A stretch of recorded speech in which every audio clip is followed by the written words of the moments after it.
this is the moment that a lot of your favorite rappers hit a crossroad where they did what the they set out to do, and then the fruits of their labor started working against them.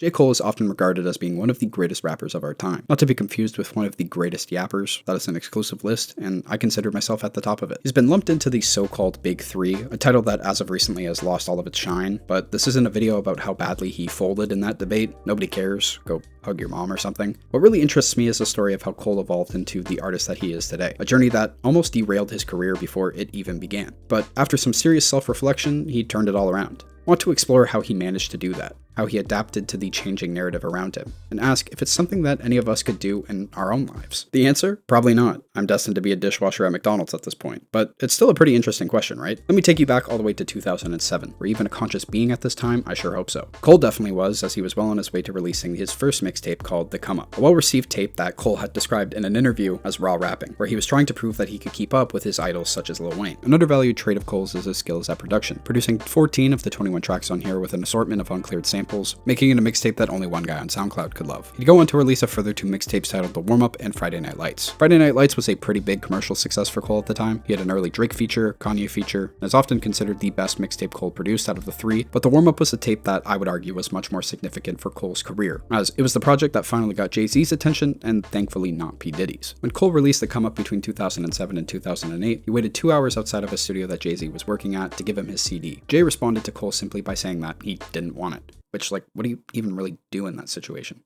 Well, what Cole did was release the song Lights Please on the warm-up, and that was all it took for Jay to ask Cole to finally sign to Roc Nation nearly a year later. It wasn't just Jay who had started to tune into Cole either. Is it too soon to make another Diddy joke? My bad. He had built a strong following for how new to the game he was, having 3 relatively successful mixtapes both commercially and in terms of reception, features from big artists, and not only a Jay-Z co-sign, but being signed to Roc Nation. Cole had absolutely everything going for him. So what would you do in his shoes? Buy a nice house, a car, a watch even? Well, Cole decided to become a Drake clone. And you have to understand, I don't mean any disrespect with that sentiment. Drake and Cole had started their careers at relatively the same time. Yet Drake was getting a lot more mainstream radio play, and Cole, not so much. Even after signing to Jay-Z, he couldn't make a distinctive crossover on radio. With the label he was signed to now pressuring him to produce a commercial project, Cole released his first studio album, Cole World: The Sideline Story, in 2011, and reception was fairly mixed. This album is known for containing the infamous song Workout that was sampled from Kanye's new workout plan. The song itself, from the beat to the lyrics, is super generic, all about getting women and having one-night stands, which, let's be honest, if you're watching my videos, you've never talked to a woman before in your life, but it was safe enough for radio, for clubs, and for the attention of mainstream fans. The entire Cole World album wasn't like that, though. To be honest, it felt pretty disjointed. While some songs would work for Cole, like Lost Ones or Sideline Story, where Cole is more conversational and motivational, songs like Can't Get Enough or Mr. Nice Watch didn't suit Cole whatsoever. I also was wondering if he got permission from Ice Spice to use the I let you feel like you the shit, but boy, you can't out-fart me bar on Dollar in a Dream 3. Let me know if he got that cleared by her. Considering how strong Friday Night Lights was as a mixtape, fans were pretty heavily disappointed that his music didn't translate when it finally went commercial. Drake released Take Care in 2011 as well. For a lot of artists, he was the benchmark and guideline to follow in terms of achieving massive mainstream attention from both hip-hop and casual fans. The fact that Drake is featured on Cole's project gives a little bit of symbolism for what he was trying to achieve. And who can blame him? I mean, it did work with Workout. People started to recognize him outside of small niche settings. But if you associate anything to Cole when you think of him as an artist now, one of the key words you would likely use is authenticity. And this album was inauthentic to Cole completely.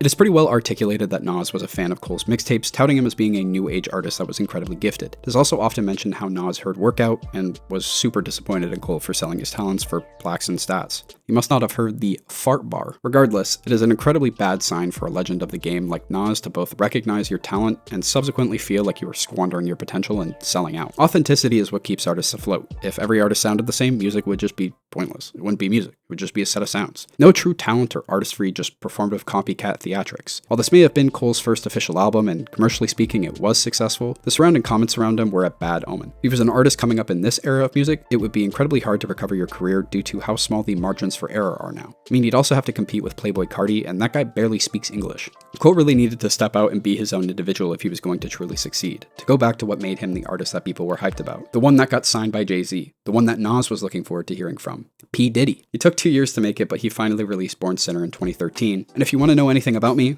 which, why would you? This is one of my favorite projects. Definitely my favorite project from Cole for sure. It still was a commercial project and so had music that was made for more mainstream audiences, but it was curated in Cole's own style. Gritty undertones, a bit of storytelling, and felt a lot more reflective than just flexing. Power Trip makes me feel incredibly nostalgic, as it's one of those songs that is so deeply synonymous with Cole as an artist for me, and Land of the Snakes, I feel like from today's standards, is a super underrated track. The album as a whole feels a lot more thought out, that Cole had actually listened to and understood the feedback that was given to him, and it feels like Cole is continuing to refine his own craft instead of using a blueprint from somebody else. To continue also the Nas conversation, as I know many other videos have, this album contains the track Let Nas Down, where Cole goes over how he, well, let Nas down, as well as his own disappointment in himself for the music he created as part of his debut album.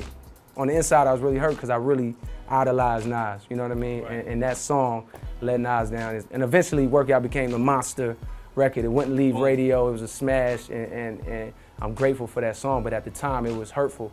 So it was a way to I really vented on that song.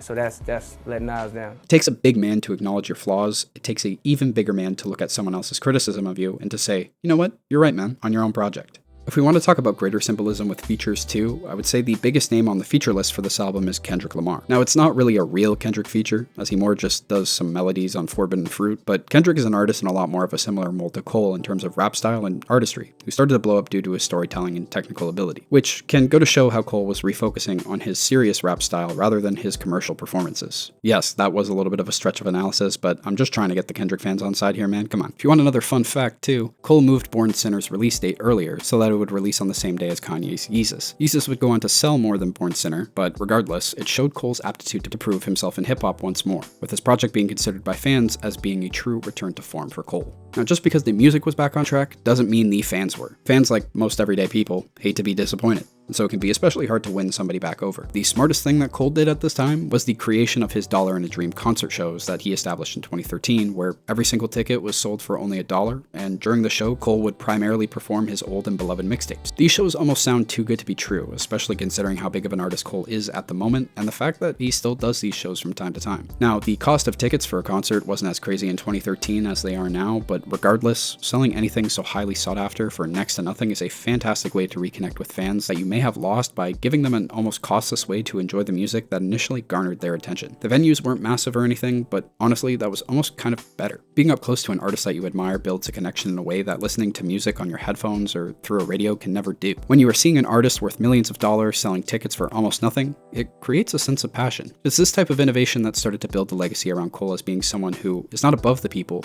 but is one of the people. These shows just give off an aura that Cole doesn't care about the money that he makes, just that he is genuinely passionate about what he creates. And that is something so deeply rare in music today and should be celebrated. And this approach shaped a lot of his future releases too. His by far biggest commercial album to date, 2014 Forest Hills Drive, was his first album to receive RIAA certification. A bigger feat, and one that Cole fans will constantly remind you, is that he did it completely without having any features, which for the rap game at the time was a tough task for just a song, let alone an entire album. It was a testament to the growth that he had undergone from his previous projects. Now, as I said, Cole fans can be pretty obnoxious. I should know. I practically am one of them if you couldn't tell by now. So it did cause a lot of them to make comments like, oh, Cole went platinum with no features. No other artist could do that. Which, I mean, might be true, but at the end of the day, who really cares? If the music sounds good, then I could honestly care less if there are features or not. But I'll probably have Cole fans coming at me just for saying that, so there we go. I think for Cole, the lack of features only served to fully reinforce his philosophy behind his music. He wasn't a gimmick rapper abusing features to get on the radio or to increase his sales figures. He wanted the music and his name to stand for itself. That level of integrity is impressive alone, but it is even better when it actually turns into commercial success too. Cole would continue down this path with the highly introspective For Your Eyes Only in 2016 and KOD in 2018. Again, no features on both of these records. For Your Eyes Only was fully focused on telling the story of a young man who transitions from dealing drugs to falling in love and building a family. And in the final song, it's revealed that he has passed away, and the majority of the album is actually a recording that he made for his daughter to hear after his death. Deep shit, I know, not everyone's cup of tea. KOD offers a deep and creative exploration of addiction, fame, and societal challenges, attempting to push the boundaries of typical music narratives. Both projects were a lot more focused on constructing the narrative component and shied away from the more commercial elements. Now, I know a million videos have talked about how Cole was right about Lil Pump, Cole is the messiah, and we must all bow down to the mystical mind that is Jermaine Cole.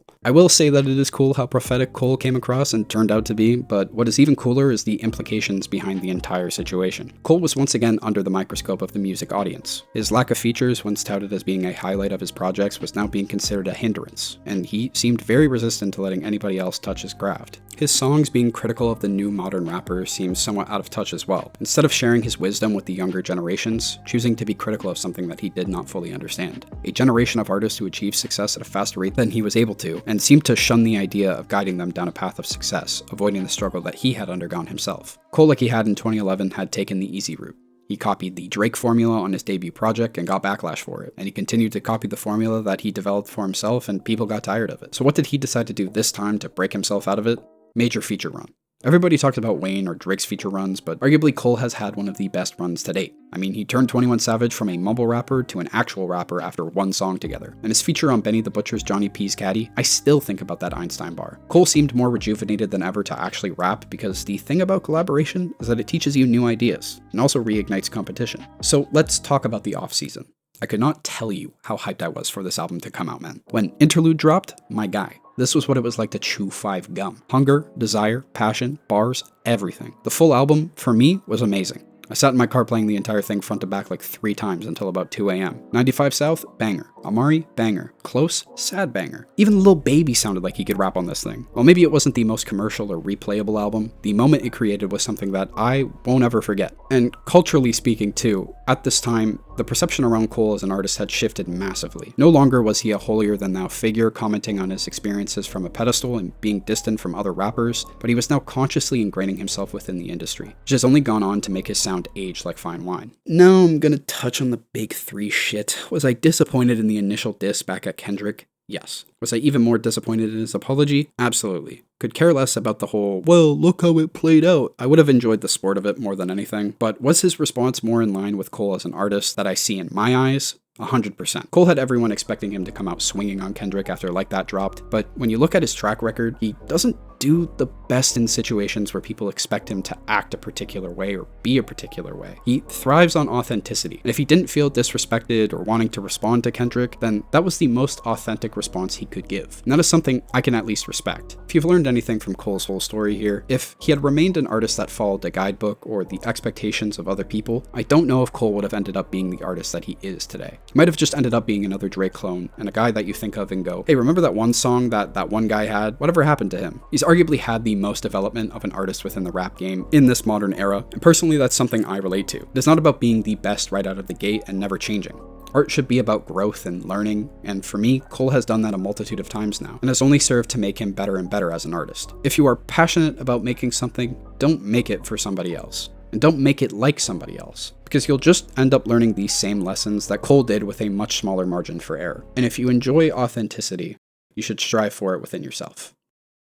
Also, take a shower. You fucking stink.